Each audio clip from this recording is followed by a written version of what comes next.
Here we are for another edition of GW Unspoken, where we talk about the stuff we don't typically talk about but probably should. And I've got an amazing guest on today at the show. Introduce yourself, young man. I am Jayden. Nice to meet you. Mate, I haven't seen you for how long? It'd be over 10 years, I reckon, since, grade 11, Redcliffe High, yeah. Yeah, right. Well, what year did you finish? 2016. Yeah, and I think I left in 15, didn't I? Yeah, So I think the last, because we're all off here because you left our grade 12 year. Oh, you and Robbo left, so we're off here. Yeah, we weren't very popular with the principal either back then. But Who was? if I said to you right now, explain yourself in 30 seconds to 60 seconds, what would you say? Who's Jayden? Jayden is currently a personal trainer. Yeah. A good guy. Loving, caring, driven. And yeah, that's all I can think of at the top of my head, yeah. Okay.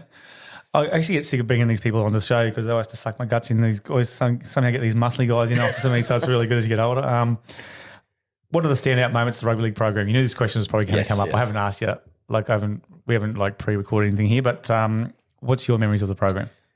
It was, at the time, it was kind of nothing heard of before around the area. So I remember going through primary school, what you wanted to do was make the rugby league excellence team at Redcliffe High because it was you had to get invite only, trial out for it.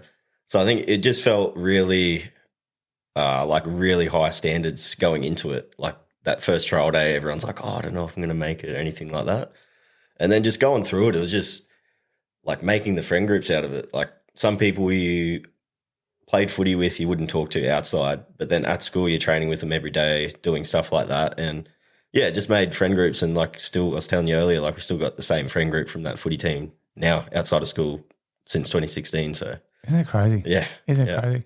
And was it, let's go back a bit. So when you were talking about primary school and that was because we remember having those trial days and sometimes 60 or 80 people there, how are we going to do this? Yeah. How's Rob and I going to choose teams out of this? When you're in primary school, what was that? Did you like primary school? Did you like school? I wouldn't say I liked school. Yeah. High school, I was there to play footy, if I'm honest. Yeah. I didn't hate school, but I didn't enjoy it either. I wasn't there for school. I was there for the social aspect, the footy, everything on that part, yeah. Okay. Did you get bullied at school?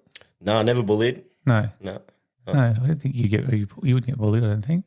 Who was the biggest pest in our team? Apart from myself? Yeah, apart from you. Well, apart from you. Was anyone a close second? We had some quiet pests, Ben Robinson Patch. He was one that was quiet, but then out of nowhere he'd pull out some pesty moves. Lockie Edwards, another one. Lockie Edwards, 100%. Yes, he was a pest. So is he still a pest? He is still a pest, yes. Yes. We'll have to get him on the show too. Get some banter back at you. Yeah. Who else? I think mainly it was just me and Lockie. We used to get called the pests. I remember grade 12, we did the the dress up day for graduation. Yeah. And I dressed up as Michael Ennis because he was a pest, known as the pest back then. So yeah.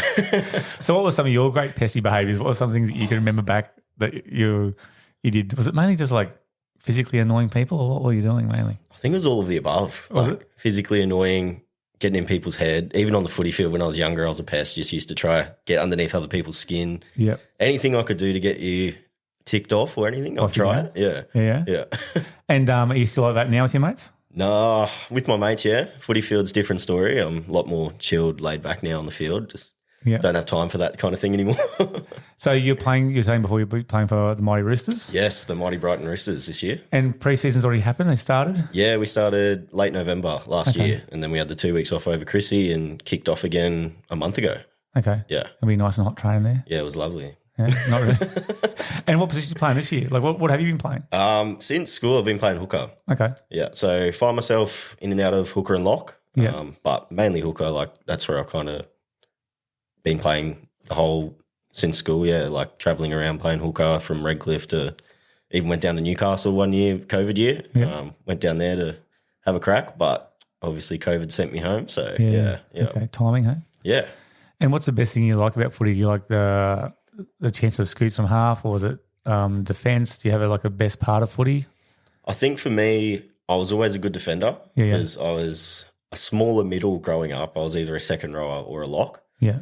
So when I went into 9, it was just natural, that defence side of things. So I still haven't lost that aggression through the middle. And also game management as I've gotten older, kicking out a dummy half and all that. That's probably my go-to as a 9, just managing the game a little bit, getting the team around the park and Beautiful. That's what I rely on these days because I've got no speed. Are you looking forward to the season? I am, yeah. So my last 2 years I haven't finished. I've had pretty bad injuries. So have you? yeah, so looking forward to this year, fingers crossed, touch wood, to get through it injury free, yeah. What injuries were they? So 2 years ago I fractured my patella. Okay. Like Ryan Pappenhausen, how it happened to him. Yeah, but obviously not to that extent, but similar injury. Yeah. And then last year I had a really bad head knock. Oh, that's yeah. So I it was in a trial. It was actually a delayed head knock. So it happened. I played the following week, and then I was just driving to work one day, went into work and just blacked out. Holy hell. Yeah. So I went to the hospital straight away, and they actually told me first that I had brain damage. What? And then I was laying in a room for 2 weeks, dark room, not doing anything, and then went back for my next scan, and they're like, "Oh no, you're all good. It's just a delayed concussion." Oh my gosh. Holy hell. That just freaked me out. Yeah. We're going to go back a bit. You're talking about school, and you talk about your graduation stuff. Yep. Was there any other standout, PGM / moments that you can think of, like a story or anything? Was there anything you got up to that, people may not have known about? Look, I had fun at school. I think it's a known thing at Redcliffe, the odd sneak off to the Redcliffe jetty during class thing. We always we'd find a time to meet up at Subway first, get a foot long in, and then go down and do some jetty jumping. Oh my God. That's the first thing that comes to head. But there's so many moments, like just at school, you don't realise at the time how funny it actually is. And then you look back and you're like, wow, like just a bunch of misfits. That's funny. I always remember, and I don't think it was your parents, I'm just trying to think back now. I remember fielding a phone call once from an angry parent. Their parents was like, it's either you or Robbo has let the kids go and play game of footy out in the oval, and you said shirts and skins, and you let half the kids take their shirts off, and they got sunburnt. Now my boy's sunburnt, and it's not good enough. I'm like, oh, look, I have to investigate this. I don't think, yes, this is what happened. I said, well, I'll talk to Robbo. It definitely wasn't me. I'm thinking, here we go. Robbo, what have you done? Anyway, long story short, got to the end of it, and we worked out that the boy actually was jetty jumping or had the day off, shirt off, and just got sunburnt out in the Esplanade. So I don't know if that was you, but mate, No, it wasn't me. I was backpedaling. I was like, what has Robbo done? People's shirts and skins, we can't do that. Tell me something about you're in the workforce now of personal training. Yep. And obviously enjoying that. And what happened though when you finished school? Like, was it an easy transition for you? Did you know where you're heading? What happened as soon as you finished school? So for me, finishing school was easy because I thought I was on a fast track to playing footy for the rest of my life, which was a rude awakening a couple of years later. But, I did the typical leave school, get straight into a trade on the tools, getting paid cash in hand, loving life, paycheck to paycheck, spending it every weekend out having fun. Yeah. So I wouldn't say it was hard leaving school. Transition was good. And I think I probably left with the right mindset to be ready for the world, yeah. Okay. Yeah. Yeah. And thousands of girlfriends, no doubt, back then. Oh, Good looking, bright and rosy you are. Tell me about the training and sport industry now, because you've gone from from the tools to now a personal trainer. How did that happen? So it actually just happened one day. I was at work and it was just a random Wednesday. And I was just like, I hated my job, hated my life. Like I'd take work life home, go to bed. I would say it would probably nearly have been depression. Yeah. Like I was living to work and that was it. Yeah. And then just because the pressure of holding it was a good job, good paying job. So it was hard to kind of just make that decision to go bang, like I'm going to go start my own business. And yeah, it was just had smoko, went back to work and I was like, I just can't do this anymore. Walked into the owner's office and just said, look, mate, I'm leaving. He's like, when do you want to leave? I was like, can I leave now? He's like, yep. So I went home at smoko on a random Wednesday. Wow. Went home that day. And then because I already had my certs from school, signed up to do a refresher course. Yeah. So, signed up that afternoon and started there next week and, finished off the cert and was personal training within 10 weeks, yeah. So you're talking about maybe going through depression, and thanks for sharing that, because sometimes it makes people vulnerable. What were your tools or strategies to get yourself out of that hole? Like, were you in a hole at that time? Yeah, definitely, because at that same time I was going through that same injuries. Like my knees were gone. Yeah. But I was just pushing through them with footy, wasn't playing good. And just all that with work on top of it all piled up. And I can't say that I shared it with anyone. Yeah. So, but I think like my parents, I'm guessing they would have known just from my attitude, because I'm a happy-go-lucky guy, like Yeah. usually chilled, laid back, but it was a different side of me, I think. Yeah. It just wasn't myself, and that's how I was like, I just can't do this anymore. So made the decision on the spot to change the way I wanted to live, yeah. And so did you think that that the new job and you just saying, that's it, I'm getting a refresher course, I'm going to now go and do my own business, was that the kickstart to get you out of the hole? Definitely, yeah. That was it? Yeah, because it was, and like I thought to myself, like, what's something that I'm going to enjoy doing every day for the rest of my life? And I was like, I've always been sporty, always liked the gym, everything like that. I was like, let's give this personal training thing a go. So that was it, yeah. And I think we talk about this too in the show, how we talk about exercise and movement, nutrition, sleep, all those main things. But I think having that passion, that purpose is so important. It sounds like that's what's coming through for you at the moment. Like you had your sport and you got injured from it. Mm.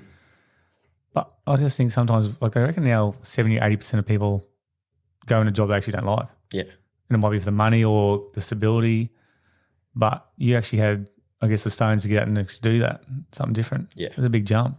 Yeah, and it wasn't, for me, it wasn't scary either. It wasn't? No. Like I knew that was what I wanted to do, and like there was no second thought once I did it. I was all in, just knew that that's what I wanted and went for it. So how do we, I'm just thinking, I'm just off the cuff here now, so I'm just thinking, how do we then help these young men or women who may go through that, but then how do we give them the mindset to have those skills to go and do something like you did? Or do you think you're just a bit different to most people where you can just get out of that mood and I'm going to do this and I love this, so this makes sense, I'm doing it? I don't think I'm in a different like category to them. I think in that sense, I just have a little bit more experience, I think, in that way with like, say like footy, how I'd always get injured. Like the first thing we do the next week, get in rehab it, get better every week. So it was always like you're either going to keep going down that path, whether it's injury work that you don't like and continue to go that way, or you can change it, work really hard, get healthy again, or find something you love to do and just go for it. Yeah. Like, because for me, it wasn't a money thing either. Like as I said at that other job, I was killing it, making heaps of money, but it just wasn't satisfying me. Yeah, that's amazing. That's amazing. I wonder how many people are in that hole at the moment. Mm. I was going to ask in the show too, we asked people, and a lot of people struggle with this because I don't know if they don't see it themselves or what is, but do you think something around your age group or people you know, what is there something out there that is unspoken? Is there something that people walk around with their masks on and don't show other people or are vulnerable enough? Is there anything you see around your age group or your work environment like that? Yeah, I think, as I said before, there's definitely two sides to everyone. Yeah. Like there's the one that you'll see in public, whether they're the happy person, light up the room, or there's someone that's always down. Like there's always going to be a different person at home when they're alone. Yeah. And especially young men like our age, younger now even, it's just hard to kind of gauge where they're at because no one wants to talk. Yeah. And it's like we put all that word out there that everyone's there for you, chat to your mates and get it out, but still doesn't happen. No. Yeah. And you think that's a masculinity thing? Like I asked some people lately in the show, like what if you had to define what masculinity is to be a man these days, what would your answer be with that one? To be a man. Yeah. For me, it would be someone that you can look up to, but it's also by your side. Yeah. So, that's someone that's a role model for you, but it's also going to be there by your side and like pull your head in when you need it or give you a hug when you need it, not just a slap on the back of the head. Yeah. So, yeah, someone like everyone has role models. Yeah. But having someone like a man in your life that you can look up to and also have a chat to, that's a real man. And that's coming from someone who's a personal trainer, well-built, plays footy. This is coming from you who stereotypically in my era would be like, you don't really play with the kids, mum does that. Or that's what my experience was. Yep. Or we'll come and watch your footy, Gary, but if you play cricket, that's a girl's game. I'm not going to come to that. There's a big stereotype when we were growing up with a lot of my mates. But Dad definitely wasn't doing the social emotional stuff. But I think it's important. Now let's do a bit more of a deep dive into that because you'll tell me off air too about the clients you have now. And sometimes you're there just even as a mentor, almost psychologist. Yeah. So, when I was running my own business doing one-on-one, like 80% of the sessions, they were just therapy sessions. Someone that they'd just come in and they had someone to talk to. Like for some people, whether it's they're older or there's someone like a young mum living on their own looking after a kid, you could be their first and last conversation for the day. So they come in looking forward to that. You know, they don't even worry about the training. They've just got someone that they know they can just let it all out to, yeah. And did that inspire you? Did you like that part of it, or does that bring you down holding those burdens? I think at the start it was a lot for me to adjust because I went into the industry thinking, all right, I'm just going to be that hardcore trainer, just smash them. Like that's why they're going to come back because I smashed them. But then once you take a step back and look at it, then half the people you train aren't there because of what you're training. They're there because of who you are. Nice. So the more connection that you can make with that person on a personal level rather than on the training level, it's going to go a lot further.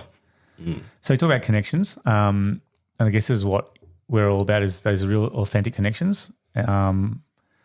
What makes Jayden such a good connector? Because I remember at high school, definitely one of the first guys chosen, not only because obviously your skill set, attitude was always awesome at footy, got along with the teammates, bought into the ideas. That was easy. That was an easy decision. Like you're for me like a Cameron Smith. You'd build your side around someone like yourself. What's the secret now to true connections? Do you think? I think it's just being yourself. Like especially through that high school era, there was everyone trying to be one person or two people. Where I felt like I was always myself. Yeah.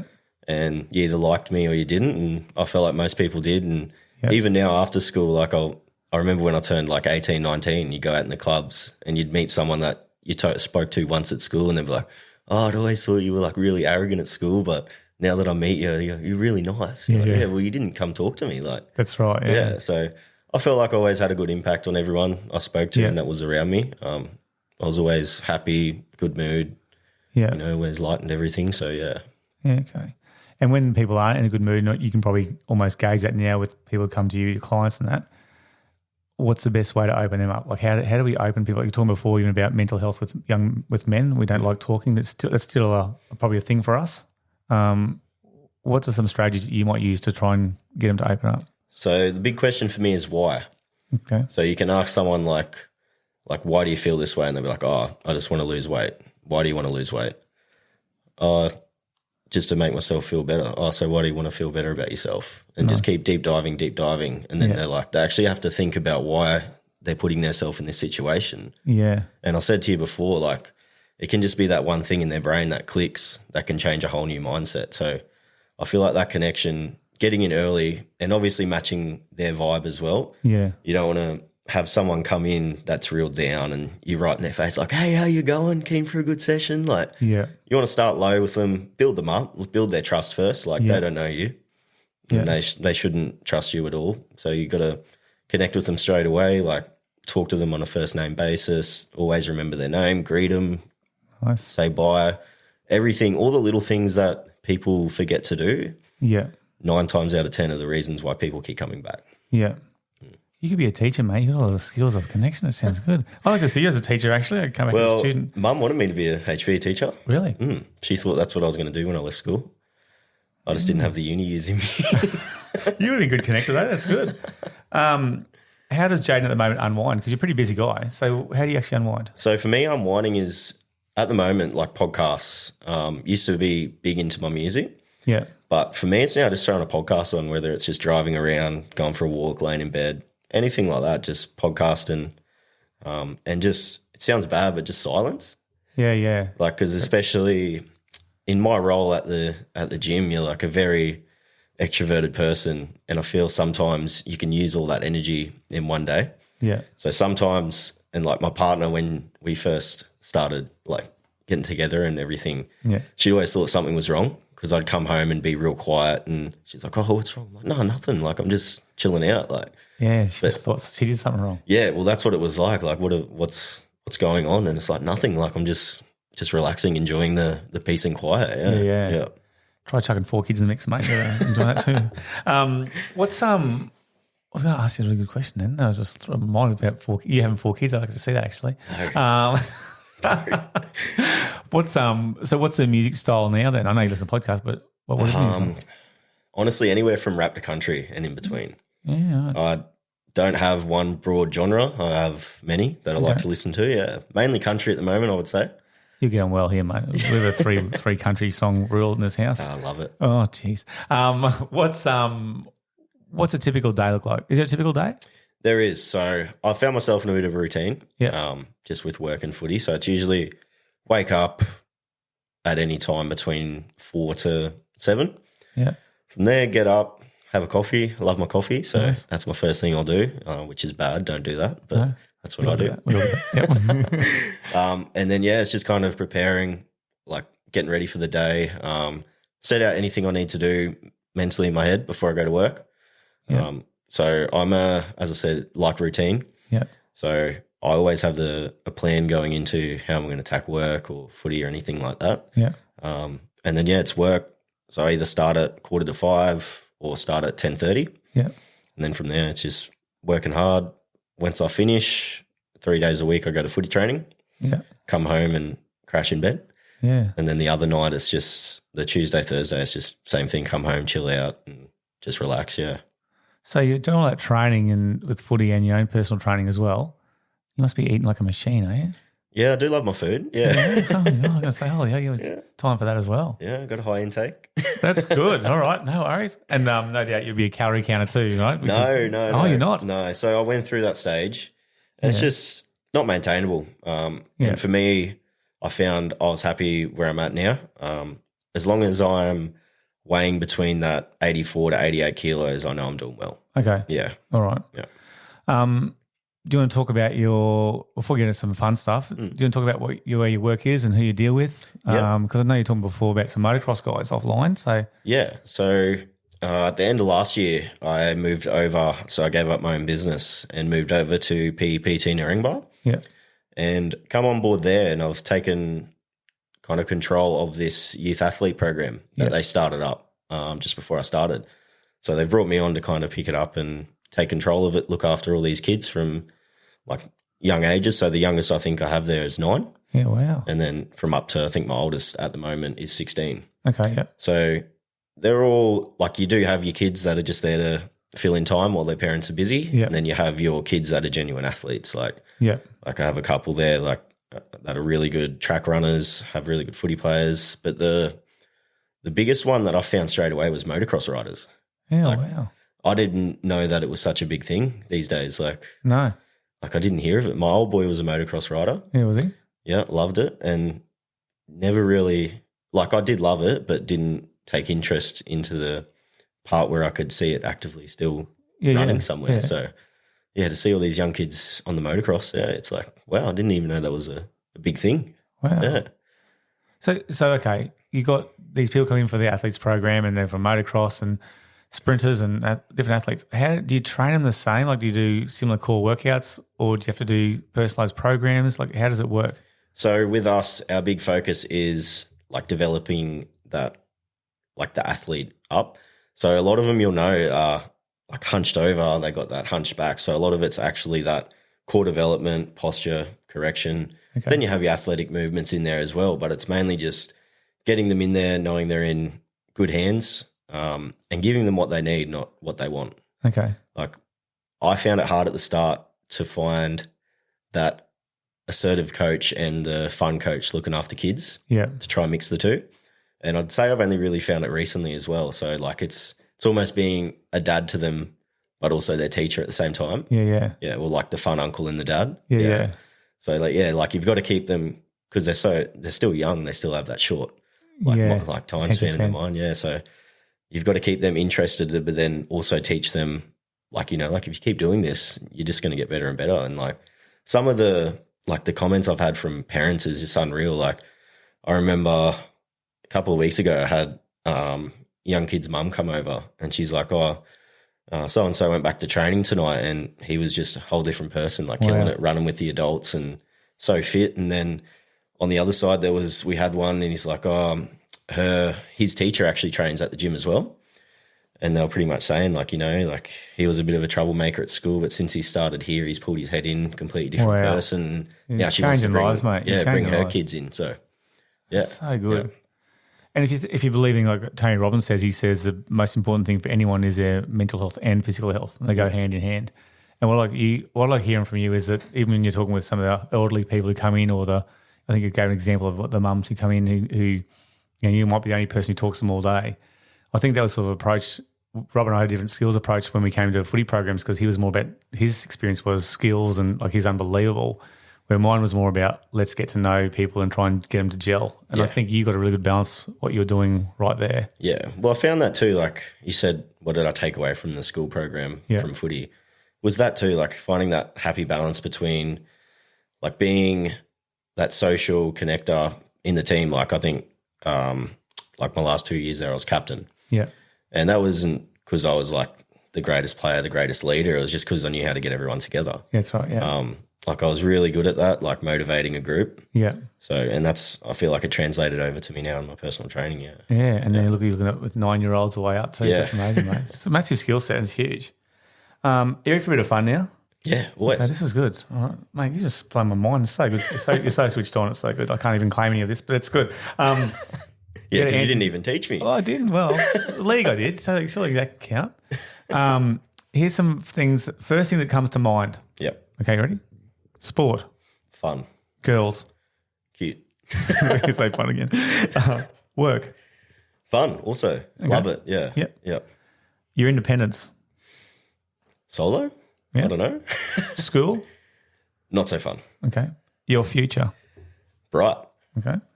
Music. Awesome. Friends. Love them. Having a cold beer. Can be very good. The Broncos. Hate them. The Dolphins. Hate them not so much. Oh, who's your team? The Bulldogs. Doggies. The Doggies. All right. Dirty Bulldogs. What's your feeling? What's your first thing that comes to mind when you came into your teacher's house today, your old teacher's house on a podcast? He hasn't changed. Oh, there we go. Yeah. Still looking good. Still looking Stop it. young and spunky. Stop it. This is going to get 1,000 likes. Here's some quick responses. Favorite, we talked about this before, but if you had a favorite music or band style right now, what is it? Morgan Wallen, country. That's good. Yeah. Favorite drink? Honestly, at the moment, it's this VPA electrolytes. It's a so like a hydrolyte, but electrolytes VPA's brought out, and there's this one I've just been smashing every morning when I get to work. Yeah, I look forward to it every day. This is not a sponsored channel, by the way. No. That's very good. What flavour is it? Tropical breeze. Mix it with some creatine. Perfect. Cold water ice. Oh, that sounds good now. Starts the day right. Yeah. You couldn't have it at night time. It would keep you awake, wouldn't it? No, not so much. Hydrate the muscle. There's no caffeine in it, so it wouldn't keep you awake. Okay. Jayden will have to drop some off for me, I think. Are you a chocolate or a lolly guy? Chocolate. Favourite chocolate right now? Caramello. Caramello? Dairy Milk Caramello. Do you have a favourite movie? I do. It's The Shawshank Redemption. Oh, how good is that? I love that movie. That is number one. Yeah. I agree. That is so good. I'd watch it every night if I could. Is that like a movie that comes on TV and you go, oh, damn it, it's come on and I have to watch it now. Yes. And you've got 4,000 ads in it. Yep. And And I'll sit there and watch it all. Yep. Oh, that's sick. What's the favourite age you've been so far? Can I say what I am now? Yeah. Yeah. I'd say now 24, yeah. Okay. Yep. What's been the least favourite age? Probably that 21, 22, that COVID year. That really hurt, yeah. Yeah. And that was the Newcastle chance as well? Yeah, so that was the year I moved down near Newcastle, did a full preseason, didn't even get to play a game, got sent home, come back, no job, nothing, no money. And then played footy, got injured. So it was just, a whole lot of spiral. It was a tough year, that one, and the following year. And I was 21 too. Couldn't celebrate because of COVID. Yeah. Did you have many times where you were just at home, just like wallowing in your thoughts and that kind of stuff? Oh, all day because you couldn't leave the house. So I'd lay there and just watch. I'd wake up at like 11, 12, middle of the day, stay up till 4 a.m., 5 a.m. Didn't matter because I had nothing to get up to. Yeah. Holy hell. Yeah. So did the end of COVID get you out of that, or was it something else that actually snapped you out of that? So I think after that big COVID lockdown, that's when I got back into work, got offered a job back at where I was working before I moved away. And I think just that, just actually going out and having a purpose gave me a bit of life. Yeah. It's awesome, mate. Yeah. What's your favourite human characteristic? That's a good one. I would say people that are like very genuine. Yeah. Like someone that, you talk to and you're like, that person actually cares. Yeah. Like they listen and they match your mood. Like Yeah. They're not dead serious. They're not too funny. They're just perfect match your mood. You can just vibe with them on like a good level. And then like, yeah, just someone that's genuine. You can just really get along with on every level. Yeah. And you said it a couple of times now about matching your mood, and obviously that's what you do with your job. Yeah. But that's a massive social emotional skill. That's a massive connecting skill, is just to match the other person's body language and their tone and their voice and that kind of stuff. So that's good, mate. What is the worst human characteristic out there? Greediness. Okay. Greediness. What's Jayden's favourite item of clothing right now? Hats. Hats? Yeah. You like them? Oh, I have to. Lost the beauty locks. Oh, yeah. Starting to go bald, so yeah. I get a warning about that too. Yeah. So I've become a natural hat guy. Okay. Comes around with me everywhere. Love my hats. Yeah. Okay, good. I'll have to think of that one. What's Jayden's best exercise in the gym? My best exercise. Have you got a favourite? You go, yes, I'm doing this today. See, it changes. It can change from day to week, day to day. Like everyone loves a good bench press, just getting that ego out there, throwing it up. Yeah. Big deadlift person. Yeah. But I also love more of the athletic movements too. Yeah. So more of like your standing to power moves. So I like my box jumps. Yep. What else is one that I like? Are they like clean and presses and stuff like that? Or is that more them? I did like them, but I can't bend my wrist anymore because I've got a big plate through there. Okay, yeah. So I did like them. But yeah, your more athletic movements, you'll find me doing now, something more specific rather than just going in and lifting as heavy as I can. Yeah. Okay. And it changes from week to week. I don't stick to a structure. I like to just change variety. it, keep it interesting.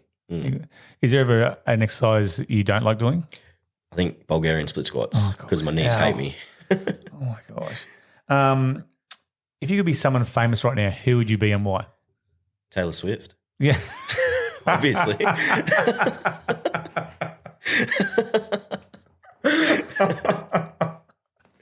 Oh, have a look at her. that is unbelievable. Oh, that's gold. I did not expect that. I know a couple of students have actually left school now to go to Melbourne and watch Taylor Swift. And I kind of a dad joke and said, hey, if you're a bouncer, wouldn't you say when she came on stage and say, hey, I knew trouble when you walked in? And they're like, no, don't do that. And we're playing the basketball and stuff at the moment, so I'm going to play Tay-Tay, like, please don't. And you play it, everyone's singing it. Everyone loves it. Yeah, like, she's so famous though. Like, I don't understand how. Like, you'll catch me singing her songs when it's on, but I'm not like a... You're not a fan? Like, you're not missing a fan. The shower lady. Yeah, no one will know. So that just blew my brain. I'm thinking you're going to think The Rock or something. No, Taylor Swift. Oh, gosh. Okay, I've got here, if Jayden was upset, anxious or down, what does he do? It would be, I would say now talk to my partner or listen to music, listen to a podcast, do something I enjoy, gym, walk, anything like that. I'm kind of like, in a sense, if I have a bad day, I know I've got footy to go to as well. Yeah.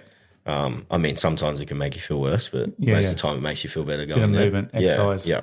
And it's always going to make you feel better, that getting outside, moving. Yeah. Yeah. Mate, I think you'd be a big advocate too for some of our young men, especially talking about the willingness to speak. Like, I know Living's like, don't be weak to speak, but I think you've gone through some of that stuff yourself too. Are you a steak, chicken or seafood man? Steak. Okay. You don't have to yell at me. Chicken and seafood. Now that I think about it, all of them. Okay. Together. If you could have a favourite holiday destination, what would it be? I don't know why, but I've always wanted to go to Fiji and Switzerland. Okay. Because I got asked the question a couple of years ago, if you could move to anywhere, where would it be? Yeah. And I said Switzerland off the top of my head for some reason. Yeah. And then now I actually look at like wanting to holiday at Switzerland. I'm like, I love that place. And I've never been there and I just love it for some reason. I'm thinking because of the chocolate. I'm thinking straight away. Yeah, that too, yeah. How about this? This is on the spot. You mightn't have one. Do you have a favourite saying or slogan or something? Like, you're a gym junkie. Surely you've got something that gets you going. Is there something? For me, it's not so much my favourite, but it's one I catch myself saying all the time. It is what it is. It is what it is. And not for the sense like, you know how they say like, oh, it is what it is, doesn't mean anything. For me, it's like living in the moment. It's like I said before, you can either look forward, it is what it is, weigh up the positives more than the negatives, or you can look at the negatives that will outweigh the positive, and then it is what it is that way as well. Yeah, nice. Like you can take the is what it is saying whole different ways, if you think about it. Yeah. That's a good one. I saw one from Winston Churchill that said, if you're going through hell, keep going. I don't mind that one either. Yeah, it's good. You can use that in the gym if you want. Yeah, I will. Right up on the wall. For yourself. Say G. Woodford from me. What about now? You're a character. I know you're more of a practical joke. Any good jokes? I don't have any good jokes.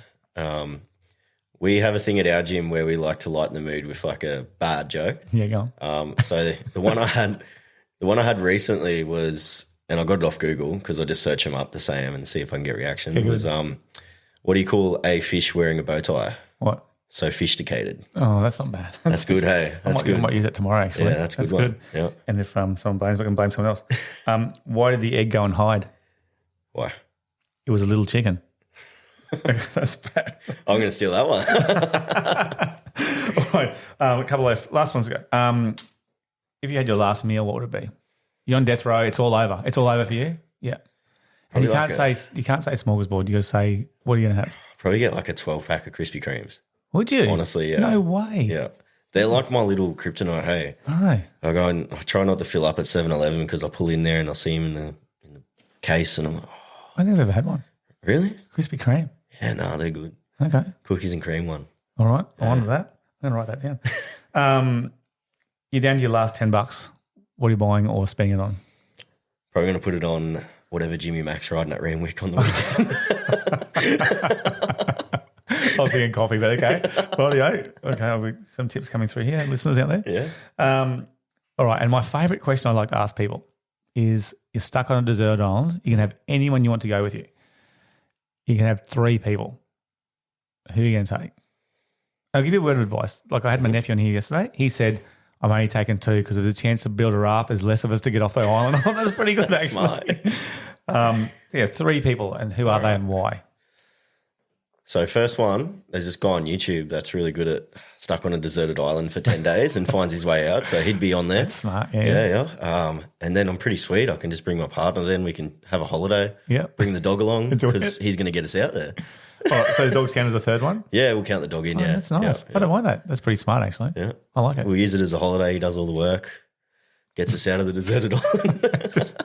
Does he cook as well? Hope so. Mate, it has been an absolute pleasure to catch up. And thanks for reaching out, and I really appreciate it. Love the friendship even, and had a lot of respect for you at school. And it's probably weird saying it, but even more respect now just after what you're doing, because there's a lot of PTs, I'm sure, out there who are all about, getting the clients in and getting them to their goals physically, but you're also the social emotional stuff. And I think that's missing these days. That real authentic connection is what we need. And, call me stereotypical or not, I think a lot of our young males need that as well. And I think you're just a walking billboard, mate. So thanks again for coming. Appreciate you coming. No, thanks for having me. It's been good to catch up. Yeah. But mate, we'll keep in contact. We'll keep in contact. Definitely. Sure.